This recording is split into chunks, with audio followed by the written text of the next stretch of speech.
So hey guys, welcome back to YouTube channel. I am doctor Ayur pulse. और हम लोग ने पिछली वीडियो के थ्रू ये देखा था कि अगर आपको कुछ बड़ा करना है, आपको अपना क्लिनिक खोलना है, आपको अपना स्टार्टअप खोलना है, तो आपका फर्स्ट स्टेप क्या रहना चाहिए, आपकी थिंकिंग कैसी रहनी चाहिए। और हम लोगों ने हायर महोत्सव के बारे में बात करी थी कि ऐसे ये जो सेमिनार्स होते हैं इसमें कितना कुछ सीखने को मिलता है। और बहुत सारे लोग हायर महोत्सव के बारे में और डिटेल्स जानना चाह रहे थे जो 2026 में होने वाला है। तो उनके लिए मैं बता देता हूँ कि अगर आप BMS स्टूडेंट हो तो ये जो 3 दिन होने वाले हैं ये आपकी कैरियर की बहुत इंपॉर्टेंट डेज होने वाले हैं, काफ़ी वैल्यूएबल हो सकते हैं। और इस इवेंट के लिए रजिस्ट्रेशन 30 जुलाई से पहले करवा लीजिएगा। 25-27 सितंबर 2026 तक नोएडा के international trade expo centre sector 62 में आयुर्वेद का बहुत बड़ा सेमिनार आयु महोत्सव हो रहा है। ये सिर्फ एग्जीबिशन नहीं होगा, यहाँ पे मिलेगा आपको रियल लाइफ इंडस्ट्री एक्सपोजर। आपको मिलेंगे 150 प्लस लीडिंग आयुष ब्रांड्स जिनमें डाबर, बैद्यनाथ, संडू, आमिल, मुल्तानी, ओम धातु और वैद्य रत्नम एक्सेट्रा जैसे बड़े बड़े आपको ब्रांड्स मिलेंगे। आपको हैंड्स ऑन क्लिनिकल वर्कशॉप मिलेंगी ऑन अग्निकर्म, विद्यकर्म, पेन मैनेजमेंट, औषध निर्माण, लेप कल्पना। देश के रिनोन्ड आयुर्वेदिक एक्सपर्ट और क्लिनिकल एक्सपर्ट्स भी आने, बहुत सारी रिसर्च पेपर, स्टार्टअप शोकेस होंगे, टॉप डॉक्टर्स मिलेंगे, प्रोफेशनल टीचर्स, रिसर्चर्स और इंडस्ट्री के लीडर्स के साथ नेटवर्किंग का मौका मिलेगा। अगर आप BMS स्टूडेंट हो ये आपके लिए बेस्ट मौका है। आपको अपॉर्चुनिटीज़ मिलेगी, career guidance, latest Ayurvedic innovation, नए प्रोडक्ट्स मिलेंगे, आपको इंडस्ट्री ट्रेंड्स के बारे में पता चलेगा, प्रैक्टिकल नॉलेज होगा। और ये सारी चीज़ें आपको किताबों में नहीं मिलने वाली। इवेंट के दौरान आपको नेटवर्किंग सेशन और इवेंट प्रोग्राम्स भी होंगे। आप आयुर्वेदा कम्युनिटी के लोगों से पर्सनली कनेक्ट कर सकते हैं और साथ ही कल्चरल नाइट भी होगा, फन भी होगा, बहुत सारी गुटीज़ मिलेंगी, सर्टिफिकेट मिलेगा। तो वहाँ पे जाने से आपको बहुत सारा फ़ायदा है। और इसीलिए मैं बोल रहा हूँ कि क्लोजिंग रजिस्ट्रेशन आपको 30 से पहले करवा लेना, 30 जुलाई से पहले, ताकि जो सितंबर में हो रहा है वहाँ पे आप जा सकें। कि ये वाला जो मौका है ना कि आपको मिस नहीं करना चाहिए। तो हम लोगों ने पिछली वीडियो में देखा था कि हॉस्टल वापस आकर आरव अपनी नोटबुक खोलता है। पहले पेज पर लिखा होता है आइडिया। वो अगला पेज खोलता है और कुछ देर तक बस उस ब्लैंक पेज को देखता रहता है। फिर धीरे धीरे से लिखता है नाउ व्हाट। उसे आइडिया मिल गया था, लेकिन उस आइडिया को एक कंपनी में कैसे बदला जाता है ये उसे बिल्कुल भी नहीं पता था। वो जाता है यूट्यूब पे सर्च करता है, गूगल पे पढ़ता है, हर जगह लोग बोलते हैं कि स्टार्टअप बनाओ, बड़ा सोचो, एंटरप्रेन्योर बनो, लेकिन कोई भी ये नहीं बताता कि स्टार्टअप एक्चुअली बिल्ड कैसे होता है। तो आज उसी के बारे में बात करेंगे। तो तभी वो जो इंसान होता है वो याद आता है जो फाउंडर था, जिसे वो आयुर महोत्सव में मिला था। आरव उसे मैसेज करता है, सर मेरे पास आइडिया है लेकिन मुझे समझ नहीं आ रहा कि इसके बाद मैं क्या करूँ। कुछ देर के बाद रिप्लाई आता है, कल सुबह ऑफिस में आ जाना।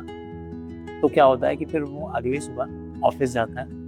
आरव फाउंडर के ऑफिस जब पहुंचता है उसे लगता है कि आज फंडिंग की बात होगी, बिजनेस रजिस्ट्रेशन की बात होगी या फिर इन्वेस्टमेंट की बात होगी। लेकिन फाउंडर बिना कुछ बोले एक वाइट बोर्ड पर जाता है। वाइट बोर्ड पे एक लाइन ड्रॉ करता है। लेफ्ट साइड में लिखता है प्रॉब्लम्स और राइट साइड में लिखता है कंपनी। फिर आरव की तरफ देखता है। हर सक्सेसफुल स्टार्टअप इसी लाइन पर चलता है, प्रॉब्लम से कंपनी तक। आज मैं तुम्हारी इस लाइन का हर स्टेप समझाऊंगा। आरव मार्कर उठाता है और नोटबुक खोलता है और क्लास शुरू होती है उसकी। फाउंडर कहता है lesson 1, problem identification. Founder board पर लिखता है प्रॉब्लम से आइडिया तक। कहता है क्या सफ़र होना चाहिए। सबसे पहली गलती जो नए फाउंडर्स करते हैं कि वो अपने आइडियाज़ से प्यार कर बैठते हैं, लेकिन एंटरप्रेन्योर कभी आइडिया से प्यार नहीं करता, वो कस्टमर की प्रॉब्लम्स से प्यार करता है। फिर फाउंडर आरव से पूछता है तुम्हारा स्टार्टअप किस प्रॉब्लम को सॉल्व करता है। आरव जवाब देता है और यहीं से पहला लेसन शुरू हो जाता है। लेसन 2 होता है वैलिडेशन। फाउंडर मुस्कुराकर पूछता है अच्छा ये बताओ कि किसी आइडिया के बारे में कितने लोगों से बात करी। आरव चुप होता है, किसी से नहीं करी। फाउंडर हंसता है, बस एक लाइन बोलता है कि तुम्हारे पास स्टार्टअप नहीं, सिर्फ एक एजम्पशन है। फिर वो वैलिडेशन कॉन्सेप्ट समझाता है कि customer interview, startup feedback, willingness to pay, और बताता है कि मार्केट डिसाइड करेगा तुम्हारा स्टार्टअप बनेगा या नहीं।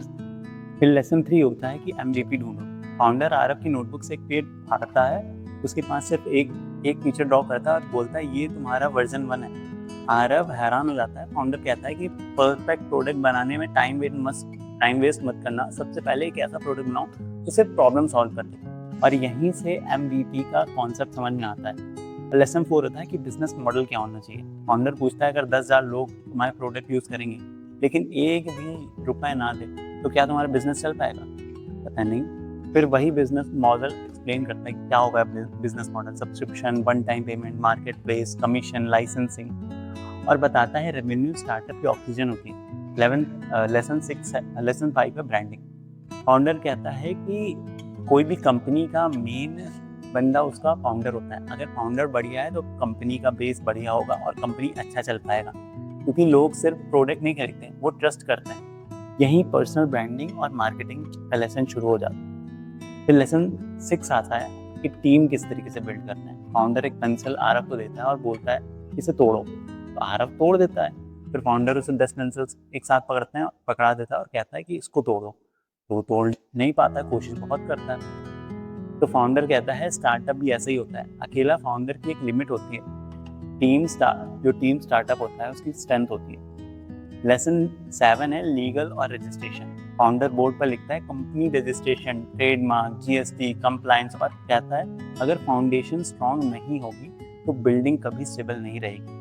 तो ये सारी चीज़ों के बारे में पढ़ाता है। फिर लेसन 8 आता है कि फंडिंग क्या होती है। आरव एक्साइटेड होकर पूछता है सर इन्वेस्टर कब मिलेंगे? फाउंडर मुस्कुराता है और कहता है कि जिस दिन तुम कस्टमर के पीछे भागना छोड़कर इन्वेस्टर के पीछे भागना शुरू कर दोगे उस दिन स्टार्टअप स्लो हो जाएगा। फिर कस्टमर, फिर रेवेन्यू, फिर उसके बाद इन्वेस्टर, फिर bootstrapping, incubator, angel investor, venture capital, ये सारी चीज़ों के बारे में समझाता है। तो यही कुछ टर्म्स होते हैं जो डिफरेंशिएट करते हैं कि एक सक्सेसफुल कंपनी कौन बनेगी और अनसक्सेसफुल कंपनी कौन होगी। अगर आपको इन सारे टर्म्स के बारे में नॉलेज हो जाए, आप सीखें, तो आप एक अच्छे फाउंडर बन सकते हैं। मैं यहाँ पे कोई भी उस तरीके से नहीं बता रहा हूँ कि आप इस तरीके से रजिस्ट्रेशन करा लीजिए, ये वाली कंपनी खोल लीजिए या फिर मेरे कंपनी में ज्वाइन हो जाइए, ऐसा कुछ नहीं है। मैं बस एक सोच बता रहा हूँ कि BMS स्टूडेंट हो, आपके पास बहुत अच्छी अपॉर्चुनिटी है कि आप आयुर्वेदिक प्रोडक्ट्स के बारे में जानते हैं, वो किस तरीके से काम करता है वो जानते हैं। स्टिल हम लोग पीछे रह जाते हैं और कोई दूसरा इंसान जो आयुर्वेदा के बारे में नहीं जानता वो इतनी अच्छी अच्छी कंपनीज खड़ी कर देते हैं, इतने अच्छे अच्छे प्रोडक्ट्स बना देते हैं, लेकिन हम आयुर्वेदिक स्टूडेंट्स उनके बारे में कुछ नहीं कर पाते क्योंकि हमारे पास वो माइंडसेट नहीं है। तो आज से एक माइंडसेट बना लो कि आप जो समझ रहे हो, आप जो पढ़ रहे हो, उसको किस तरीके से आप इम्प्लीमेंट करोगे, किस तरीके से लोगों की प्रॉब्लम सॉल्व करोगे, और आगे चल के यही सारी चीज़ें आपको मदद कर रही होंगी एक अच्छा फाउंडर बनने में। So that's it for today. अगर आज की वीडियो से आपको कुछ वैल्यूएबल मिला हो तो आप चैनल सब्सक्राइब कर सकते हैं। आयुर महोत्सव की चैनल को मैं टैग कर दूंगा, उनको सब्सक्राइब कर सकते हैं। बाकी मिलते हैं आपसे उसी सेमिनार में। बहुत सारी बातें करेंगे, नेटवर्किंग करेंगे, लोगों से कनेक्ट करेंगे, नए नए लोगों से मिलेंगे और कुछ अच्छा सीखेंगे। सो आज के लिए इतना ही, मिलते हैं आपसे आयुर महोत्सव।